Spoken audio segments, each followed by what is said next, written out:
Good morning, fourth graders. Today we are going to move into addition and subtraction with lesson 12. So we're going to combine both the operations in two-step problems. So we're going to have some word problems today, and then we're going to get some extra practice with addition and subtraction, which we've been working on for the last couple of days.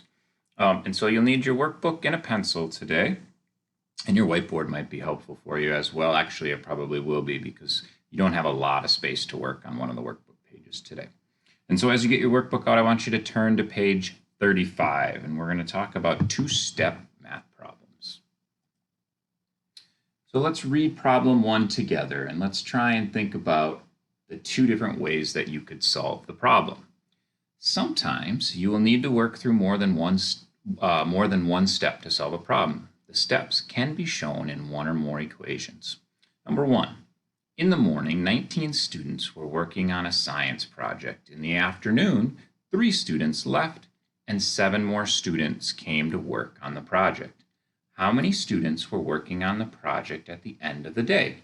So we don't have exactly tough numbers to work with, but we have 2 steps here. And so when I look at this problem, I see we have 19 students who are working on a project.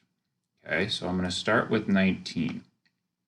I know that I'm trying to figure out how many students were working on the project at the end, try and be careful, at the end of the day.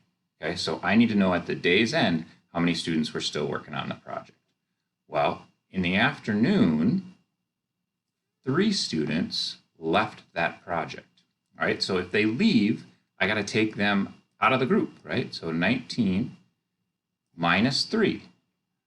But I had 7 more students come in and work with the group. And so those 7 students get added to my group now. And so I'm going to add 7. Well, if I do this math, right, I know that 19 minus 3, this right here, is going to get me to 16. That's step number 1 for me. And then I need to take that 16 and add it to the 7 more that came. So that's going to give me 23 students who worked on the project at the end of the day. But let's read number 2. It says, solve that problem again by finishing Anita's and Chad's methods. Then discuss what is alike and what is different about each method. So we're going to match this method to either Anita or Chad in number 2 below on the page. So this is how I would solve it when I first look at it. And if you look at Chad's, that's the exact way he did it. So for Chad's method, he's going to let a variable n be the unknown. We don't know how many students were there at the end of the day. But he said, let's take the students who left in the afternoon, that 3, and then let's add in the students who arrived in the afternoon. So they came into the group. And so that's exactly what I did, right? And then when we do addition and subtraction in multiple steps, the order we do doesn't really matter, but in this case, we just go left to right. And so we have 19 minus 3, right, plus 7 is 23. Okay.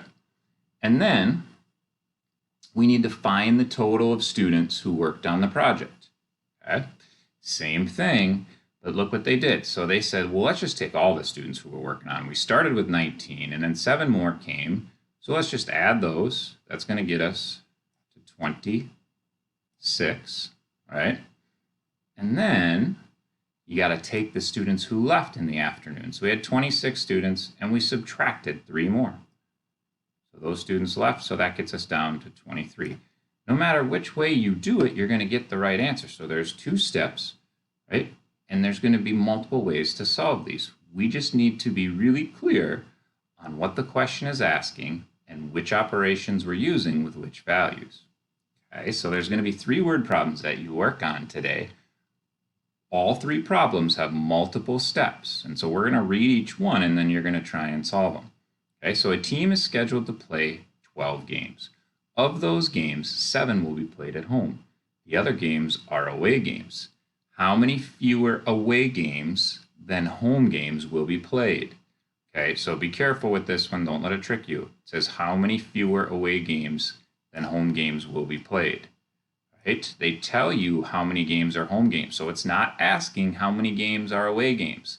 It wants to know how many fewer away games than home games will be played. Think about what that word fewer means. Okay. And then the fourth one is going to be the school library has 288 science books.